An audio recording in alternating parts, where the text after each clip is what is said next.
क्या Donald Trump के tariff से भारत के आईटी क्षेत्र में होगी बड़े पैमाने पर छटनी? अमेरिका के राष्ट्रपति डोनाल्ड ट्रंप ने अपने टैरिफ कार्ड से दुनिया भर में हलचल पैदा कर दी है। ट्रंप के इस फैसले से भारत की आईटी सूचना क्षेत्र में संकट मंडरा सकता है। दिल्ली एम्स में लालू यादव का सफल ऑपरेशन, आईसीयू से सामान्य वार्ड में शिफ्ट। बिहार के पूर्व मुख्यमंत्री लालू प्रसाद यादव का दिल्ली के अखिल भारतीय आयुर्विज्ञान संस्थान में सफल ऑपरेशन हुआ है। जानकारी के अनुसार लालू यादव पिछले 2 दिनों से पीठ में गहरे जख्म के गए कारण गंभीर रूप से बीमार थे। इसके बाद उन्हें बुधवार की शाम को पटना से एयर एम्बुलेंस के जरिए दिल्ली एम्स लाया गया था। अचानक गोल्ड सिल्वर के दाम में आई बड़ी गिरावट, 4500 रुपए सस्ती हुई चांदी। डोनाल्ड ट्रंप के टैरिफ लगाने के बाद गुरुवार 3 अप्रैल को सोने चांदी के दाम में बड़ी गिरावट देखी जा रही है। मल्टी कमोडिटी मार्केट यानी MCX पर सिल्वर की कीमत 4000 रुपए से ज्यादा घट चुकी है। लॉक होने से 1 घंटे तक कार में तड़पते रहे चारों दोस्त, खिड़की तोड़ निकाला बाहर। हाईवे पर दर्दनाक हादसा। मुरादाबाद के मूढ़ा पांडे थाना इलाके में दिल्ली लखनऊ हाईवे के 0 पॉइंट पर मंगलवार रात सीमेंट के पाइप से भरे ट्रक की टक्कर के बाद कार लॉक होने से चारों दोस्त 1 घंटे तक तड़पते रहे। डॉक्टर को दिखाने क्लिनिक गया शख्स, पर्चे पर लिखी थी डिग्री, पढ़ते हुए उल्टे पांव लौटा मरीज।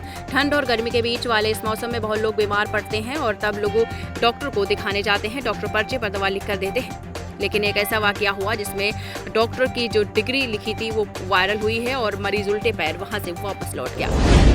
विनाशकारी भूकंप के बाद महसूस किए गए 66 झटके, 3085 की मौत, 4715 घायल। म्यांमार में शुक्रवार को देश में आए 7.7 तीव्रता के विनाशकारी भूकंप के बाद के झटकों का सिलसिला जारी है। देश के मौसम विज्ञान और जल विभाग के अनुसार गुरुवार सुबह 2.8 से 7.5 तीव्रता का भूकंप आया।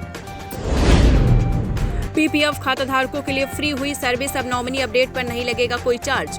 पब्लिक प्रोविडेंट फंड यानी पीपीएफ खाताधारकों को बड़ी राहत देते हुए सरकार ने नॉमिनी डिटेल अपडेट करवाने की सर्विस को फ्री कर दिया है। यानी अगर आप अपने पीपीएफ अकाउंट में नॉमिनी की डिटेल अपडेट या मॉडिफाइन करवाते हैं तो आपको कोई चार्ज नहीं देना होगा।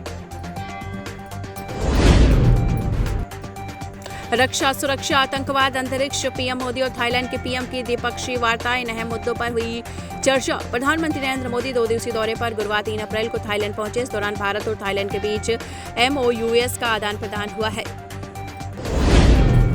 देश में किन राज्यों में जिबली ट्रेंड सबसे ज्यादा किया गया सर्च? गूगल ट्रेंड्स के दोपहर 1:45 बजे डेटा के मुताबिक देश में वायरल जिबली ट्रेंड के बारे में सर्वाधिक सर्च दमन और दीव, महाराष्ट्र, गुजरात, असम और उत्तराखंड के लोगों ने किया। इसके बाद गोवा, ओडिशा, त्रिपुरा, पश्चिम बंगाल, अंडमान और निकोबार द्वीप समूह के लोगों ने किया।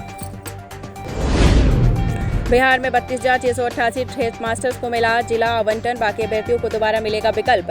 बिहार में गुरुवार को प्राथमिक विद्यालयों में हेडमास्टर्स के जिला आवंटन की प्रक्रिया पूरी कर ली गई। इस प्रक्रिया में 32,688 शिक्षकों को उनके जिलों में नियुक्ति दी गई है। दिल्ली में मुफ्त यात्रा के लिए सरकार लाएगी स्मार्ट कार्ड। आपको बताते चलें, राष्ट्रीय राजधानी दिल्ली में मुफ्त में बस यात्रा करने के लिए बीजेपी सरकार ने अहम फैसला लिया है। अधिकारियों की ओर से गुरुवार को यह जानकारी दी गई है कि दिल्ली सरकार की मुफ्त बस यात्रा सिर्फ उन महिलाओं के लिए रहेगी जो राष्ट्रीय राजधानी में रहेंगी। कटिहार जिला अंतर्गत कदवा प्रखंड में महिला शिक्षिका पर जानलेवा हमला किया गया। चांदपुर बभन गांव के पास 3 अज्ञात व्यक्ति ने महिला शिक्षिका सोनी भारती ने पंचायत के उत्क्रमित मध्य विद्यालय कचौड़ा पश्चिम में नौकरी करती थी